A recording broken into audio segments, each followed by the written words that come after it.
Agora nós vamos mudar um pouco de assunto, claro que brincadeiras à parte, nós vamos falar de um assunto que fica na preocupação de muitas pessoas, um assunto bastante sério, inclusive, do momento, porque o nosso assunto é a Mpox. Um navio de grãos que saiu do Brasil foi colocado em quarentena na Argentina após um tripulante apresentar sintomas parecidos com a doença. Nós vamos conversar agora, então, com a ministra da Saúde, Nízia Trindade, junto aqui conosco também a nossa analista, Basília Rodrigues. Ministra, rapidamente quero só fazer uma pergunta para introduzir, depois, como a Basília possibilitou a nossa entrevista também, eu deixo para o comando dela. Sobre esse navio especificamente, que tem essa bandeira, inclusive da Libéria, e partiu de Santos para uma carga de soja lá na Argentina. O Ministério da Saúde foi comunicado do que aconteceu, de como aconteceu? Bom dia. Bom dia. Normalmente essa vigilância ela é feita pela Anvisa e o comunicado seguramente chegou aqui à nossa vigilância. Até o momento, é importante dizer isso, nós não temos registro de casos de Mpox por essa variante B1, que é o motivo da emergência e da preocupação no nosso país. Mas caso tenha ocorrido, nós estamos com o nosso sistema de vigilância a postos, todos os laboratórios de vigilância nos estados e faremos o comunicado assim que tivermos esse quadro claro. Pergunta agora da Basília. Oi, ministra, obrigada pelos esclarecimentos aqui ao vivo com a gente na CNN Brasil. Quando a gente fala da Mpox, tem um passado muito recente, uma memória muito viva, que é a Covid-19. Então, eu gostaria que a senhora explicasse para a gente se os protocolos, o que foi aprendido pelo Brasil no combate na pandemia, está sendo utilizado agora. A gente pode comparar essas duas doenças? Não, apenas no sentido de reforço da vigilância, do reforço da coordenação do Ministério da Saúde como autoridade nacional, o que infelizmente não aconteceu no período da pandemia de Covid-19. Mas são doenças muito diferentes no seu processo de transmissão. Hoje mesmo houve uma declaração do diretor da Organização Mundial da Saúde da Europa, frisando esse ponto, que as emergências não se constituem como riscos pandêmicos necessariamente, a emergência é pela gravidade de uma situação e para que o mundo esteja em alerta e também para o apoio de uma região específica, como que aconteceu na África, mas quando aparecem manifestações diferentes de uma doença que precisam ser acompanhadas e o que aconteceu em nível epidêmico em países africanos requer atenção internacional e requer proteção dos países também. Como eu tenho dito, trata-se de alerta, não é? E é muito importante frisar isso, mas não de uma situação em que devemos ter alarme, não é? No sentido de uma pandemia, de algo assim. E a forma de transmissão é muito diferente, mas exatamente por isso, Basília, a página do Ministério da Saúde, vocês podem consultar, www.saude.gov.br, ela contém uma parte específica sobre Mpox. E, diariamente nós estamos nos reunindo e semanalmente com um boletim e qualquer evento novo também com esse compromisso com a comunicação, que é tão importante para esclarecer a população. Quero passar a pergunta para o Pedro, só me permita fazer um aproveitamento de um gancho aqui do que a ministra acabou de falar para a gente. Sim. Sobre a situação na Centro-África, especificamente República Democrática do Congo, com o aumento do número de casos. Existe previsão de solicitação por parte do Ministério de fechamento de fronteira, porto, aeroporto, qualquer coisa relacionada a isso? Para essas regiões especificamente? Não há nenhuma indicação nesse momento. O que nós estamos fazendo seguir as orientações da Organização Mundial da Saúde, naturalmente adequadas à nossa realidade. Nós queremos colocar também a importância da solidariedade com a República Democrática do Congo, qualquer país que passe, né, por essa situação. Isso é uma posição do nosso comitê também de assessoramento. Então, aquilo que nós pudermos ajudar com o conhecimento existente no nosso país, nós temos 4 laboratórios de referência que têm cientistas de várias áreas capacitados, sobretudo em virologia, e também toda a questão da epidemiologia. Então, tudo que nós pudermos fazer também em termos de apoio a essa realidade. Essa é a primeira reação, não é, numa situação como essa: apoio, solidariedade e proteção, naturalmente, do nosso país. Pedro. Oi, ministra, bom dia. Obrigado por conversar com a gente aqui na CNN. Vai, Pedro. Tudo bem? Eu queria te perguntar, porque quando você anunciou a criação desse centro de emergência, que já está se reunindo para poder tomar medidas, você falou especificamente dos viajantes. Então, a minha pergunta é para esse público.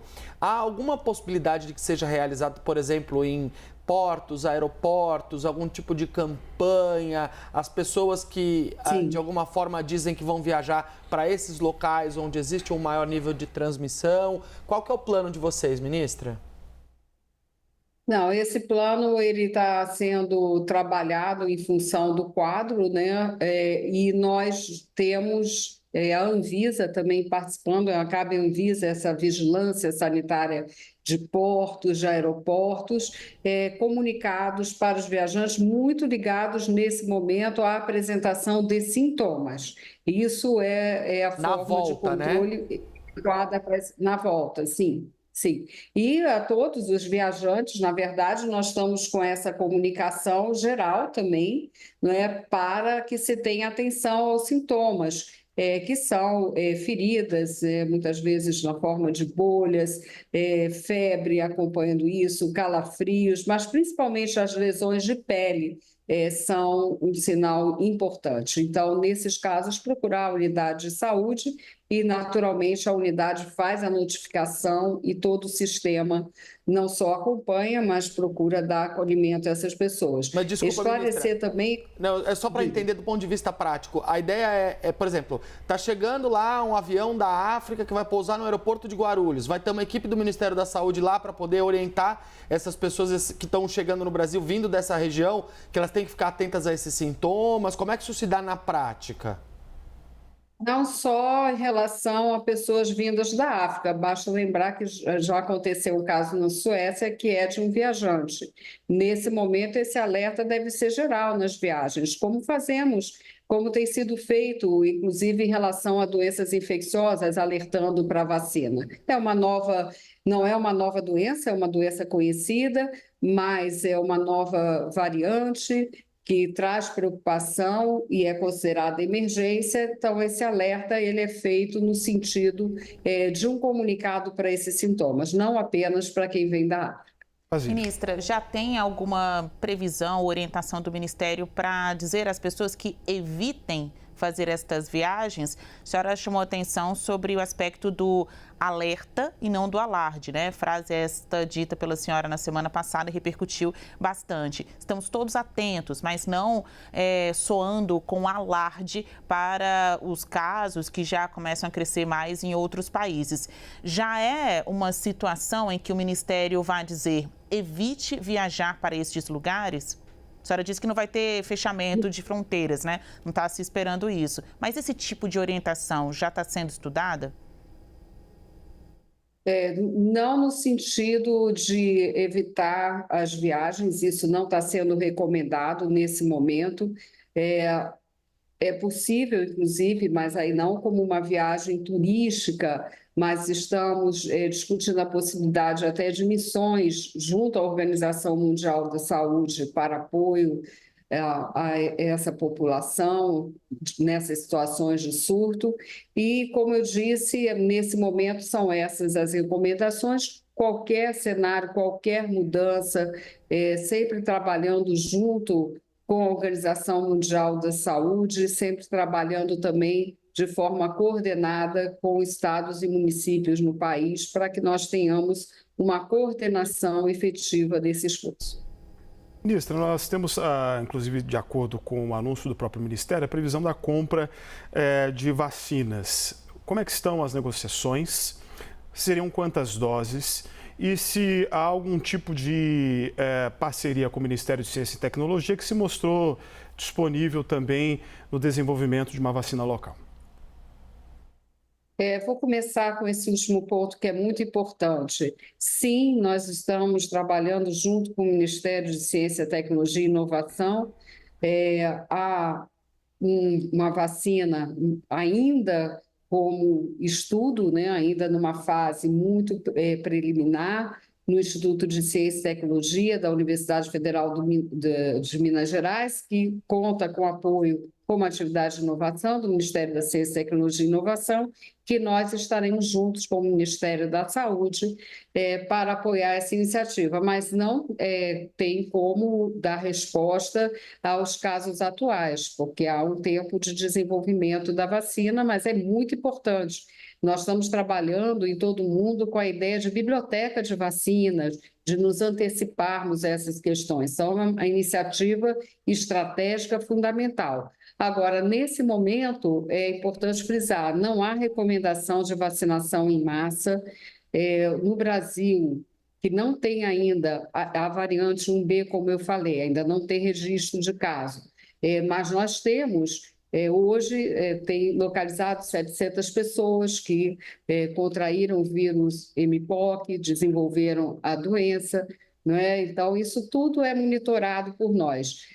Provavelmente, a vacina ela é indicada e teremos que ainda não definimos a política para esse surto específico, porque, inclusive, há uma avaliação sobre a resposta das pessoas a essa vacina com essa variante específica, 1B, mas ao ser adotada, e a nossa negociação é de 25 mil doses, aguardando ainda a resposta da Organização Pan-Americana de Saúde, se for adotada, ela é adotada de uma maneira bastante focalizada. Nunca será uma vacinação em massa, é importante dizer isso, não há indicação para isso. Pela forma de transmissão, que requer contato, né, não é uma transmissão de ampla difusão, já que comparamos com o Covid no início dessa reportagem. Então, cada doença tem a sua forma de abordagem, e a questão, naturalmente, também da própria disponibilidade de vacinas,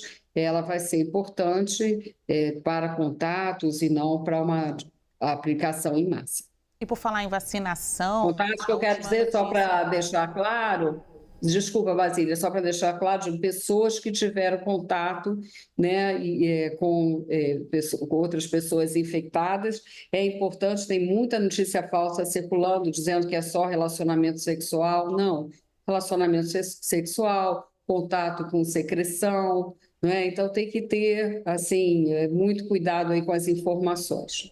Ou seja, a gente também, jornalista, tem um trabalho árduo pela frente em passar essas orientações. Por isso, mais uma vez, obrigada à presença da senhora aqui conosco no Live CNN para explicar. Eu tenho uma pergunta sobre vacinação, mas eu queria que a senhora falasse sobre essa desmistificação, né, de notícias ou de informações erradas que circulam por aí. Uma delas, a fonte, né, como que as pessoas pegam Mpox. E outra, sobre o próprio expediente da vacinação, né? A minha pergunta era, a última notícia dá conta de que o Brasil está conseguindo recuperar os níveis vacinais. Aí vem uma nova doença e aí as pessoas já começam a falar, eu não vou tomar a vacina se for sobre essa doença. Então, ministra, se possível, responde para a gente como que o Ministério, a senhora, tem combatido, né, essas desinformações sobre as doenças, agora mais proximamente por conta da Mpox, e a vacina, o problema da vacina, de ainda ter muita gente naquele movimento anti-vacina no Brasil.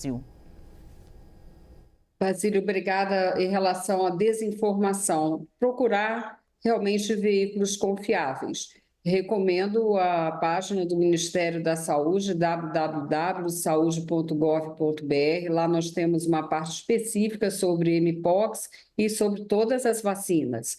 E nós temos também a iniciativa Saúde e Consciência, que é uma iniciativa para justamente combater as notícias falsas, numa parceria com a Secretaria de Comunicação e outros órgãos do governo federal. Sobre a vacinação, você lembrou muito bem, temos uma boa notícia, que é a retomada da cobertura vacinal, né? O Brasil saiu daqueles 20 países que menos vacinam. Isso é um relatório da Unicef, né, que é a agência da ONU que lida com a questão da infância, então isso é muito importante. A desinformação, ela é um fator terrível, né? Terrível no sentido de desproteção da nossa sociedade, sobretudo crianças e adolescentes, mas nós adotamos também um conjunto de estratégias, que é fazer um planejamento local, reforçar o horário de atendimento, vacinar nas escolas.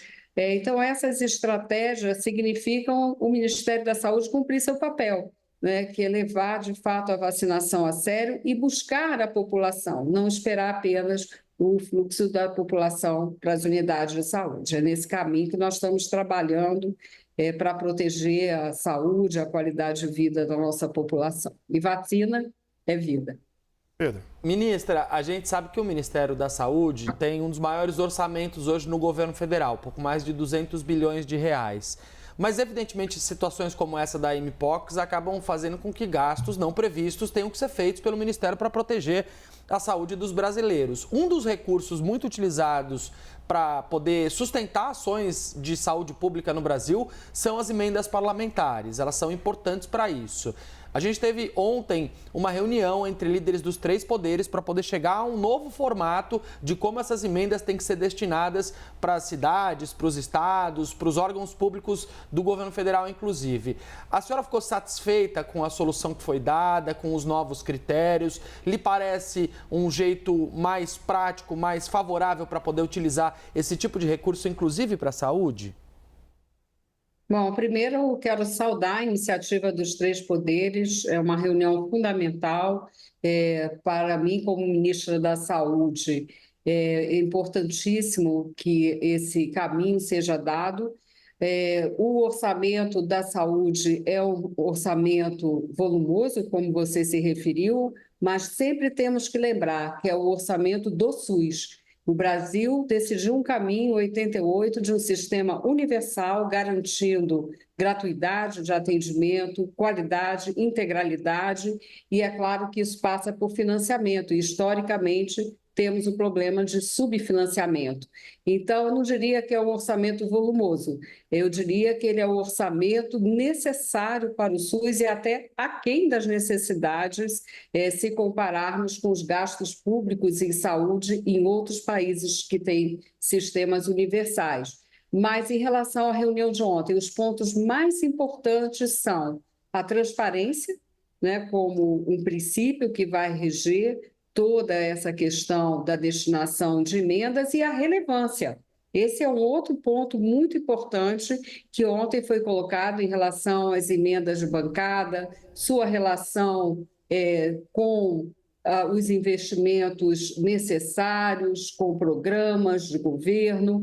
Então, eu creio que são os 2 princípios norteando a questão das emendas. Temos, sim, um avanço importante, mas entendo também que ainda há uma continuidade desse trabalho, conforme foi anunciado na reunião de ontem. Então, mas sempre eu creio que se for guiado por esses 2 princípios fundamentais, transparência, sociedade saber como as emendas vão ser destinadas, e relevância, especialmente no que se refere, né, às emendas de bancada, às emendas de comissão, como foi colocado na reunião de ontem, temos um avanço importante.